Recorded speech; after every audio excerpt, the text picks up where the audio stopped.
Part 3. The Shadow Planet Empire of Celestia then decides to attempt to establish a research outpost on one of the asteroid belts in the solar system, and thus, the attempted establishment of the research outpost is begun. The asteroid belt is a treacherous place, a vast expanse of space littered with countless chunks of rock and ice, some as small as a house and others large enough to rival entire planets in size.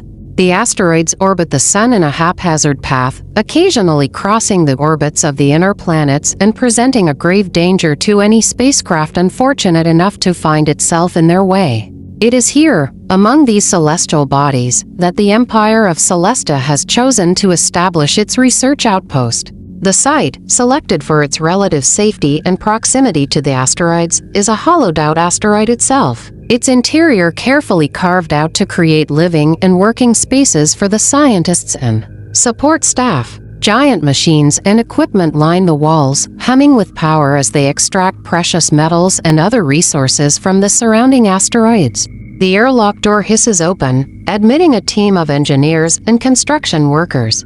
They are a diverse group, hailing from various corners of the Empire, each bringing their own unique skills and expertise to the table. The lead engineer, a stern-faced woman named Alexis, barks out orders as they begin to set up equipment and prepare for the next phase of the operation. "All right, everyone," she says, her voice echoing through the asteroid's interior. "We've got a tight schedule to keep. Let's get these shield generators installed and begin extracting resources from these rocks." The engineers spread out, each taking charge of a team and heading towards their designated work areas. The Empire of Shadowstein then decides to attempt to locate and colonize the dark planet world mentioned in the ruins. Shadow Emperor Alpha, Shadow King Mordecai, Shadow Queen Lilith, and Shadow Lord Lothar meet in the throne room of Shadowstein. Their faces are grim as they discuss their plan. "We must be cautious," Shadow Emperor Alpha says, his voice grave. "The knowledge of the dark planet was kept secret for a reason. Who knows what dangers might await us there?" Shadow King Mordecai nods in agreement. "I will lead the expedition personally. I will not fail you, my Emperor." He bows his head respectfully. "No, you shall not," Shadow Emperor Alpha says, pausing and waiting for a result. "It is my duty, my destiny, to lead this expedition. I will not shirk from it." Shadow King Mordecai replies, his voice steady. "I shall lead it myself, for personal reasons you all could never understand," Shadow Emperor Alpha says, shocking them all. Shadow King Mordecai's eyes widen in surprise. "But my Emperor, you are our leader. Your presence is needed here to guide us through these uncertain times. The most uncertain times will be those spent on that planet, and also, I must be there for reasons none of you could even begin to understand, and that I would rather you all didn't understand." Shadow Emperor Alpha sounds like he is reluctantly saying the things he is saying. Shadow Queen Lilith glances at Shadow Lord Lothar, a worried expression on her face. She takes a deep breath before speaking. "Perhaps it would be best if you reconsider, my Emperor. This is no ordinary expedition. The risks are great, and the stakes even higher. We cannot afford to lose you, but the rewards to me personally if I come are beyond any possible risks," Shadow Emperor Alpha says, utter finality in his voice. Shadow King Mordecai nods slowly, his expression grim. "Then so be it, my Emperor. We shall prepare for the expedition, and we will bring you back in triumph. But know this: should any harm befall you, we will avenge you with a fury that will know no bounds. Just know, if harm befalls any of you while there," Shadow Emperor Alpha says, quite eerily before then pausing. "The tension is so thick it couldn't even be cut with a knife. Whoever did it would know true pain. Same with their planet." Shadow Emperor Alpha's eyes turn pitch black as he says this. Shadow Queen Lilith and Shadow Lord Lothar exchange worried glances. Shadow King Mordecai clears his throat, trying to break the tension. "Then let us make our preparations. We must leave nothing to chance. We will need the best and brightest minds in our realm to accompany us on this journey. And of course, our most trusted and loyal soldiers." Shadow Emperor Alpha then walks away, gets onto his own personal ship, and flies off, almost as if he knew exactly where he was going. Shadow King Mordecai, Shadow Queen Lilith, and Shadow Lord Lothar remain in the throne room, discussing the details of the expedition. They review maps and reports, debating the best route to take and the supplies that will be needed.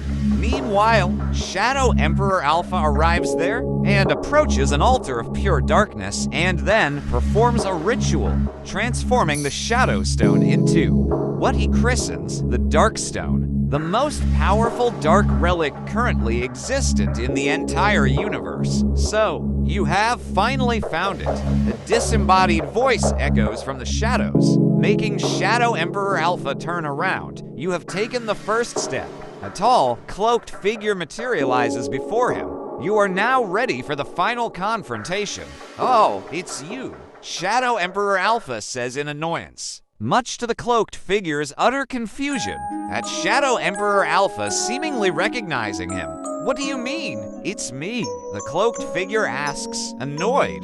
This isn't the first time I've been here, you know. I was the one that constructed this altar long ago, Shadow Emperor Alpha says, which further confuses and frustrates the cloaked figure. Who knows that the altar was constructed over 1,000 years ago? I'm not who you think I am, and I'm not here to stop you. I'm here to warn you. The cloaked figure says, you are about to unleash a power that will change everything. There are forces at work here that you cannot possibly understand. You may think you are in control, but you are being manipulated. No, I am the manipulator, Shadow Emperor Alpha says as he summons a tendril of darkness from himself. And the cloaked figure then realizes that what was formerly the Dark Emperor is standing before him. The cloaked figure steps back, obviously shaken by the revelation. You're the Dark Emperor, reborn, but why? That is a very long story. I simply came here to make my Dark Stone here, and take the Dark Planet World back with me for future purposes. Shadow Emperor Alpha then says, the cloaked figure frowns, and you think taking the Dark Planet back will solve your problems. It will only create more. The Dark Planet is a prison for a reason. If you release what's trapped there, you'll unleash a power that could destroy everything. I plan to absorb it at some point anyways, so yeah, shut up before I decide to butcher you from existence like the God Emperors tried and failed to do to me. Shadow Emperor Alpha says casually yet brutally. The cloaked figure sighs. You are beyond my comprehension and beyond my power to stop. I can only hope that whatever forces you unleash, they serve a greater purpose than your petty desires. I hope to change existence itself, Shadow Emperor Alpha says with utter determination and fury. The cloaked figure shakes his head. You are too far gone. But know this, whatever path you choose, there will be consequences. You cannot undo what you've done here. The future you create will not be the one you intend. Shadow Emperor Alpha then bursts out laughing. Once I'm done, time and even existence itself will be mere putty in my hands, Shadow Emperor Alpha says, and even with no interference or anything. The cloaked figure notes that he has the potential to eventually have enough power for that to be the case, let alone if he gains further power. That may be so, the cloaked figure says. But know this, with great power comes great responsibility. You may achieve your goals, but at what cost? You will forever change the balance of power in the universe. And what of the innocents caught in the crossfire? What of those who will suffer and die because of your ambition? Some may need to die, but in the end, it doesn't even matter. Literally infinite people die every instant throughout all of existence. Shadow Emperor Alpha says casually, you speak of a world beyond human understanding, but I think you underestimate the weight of your actions. Even if you can't see it, there are consequences. You can't just play God without paying the price.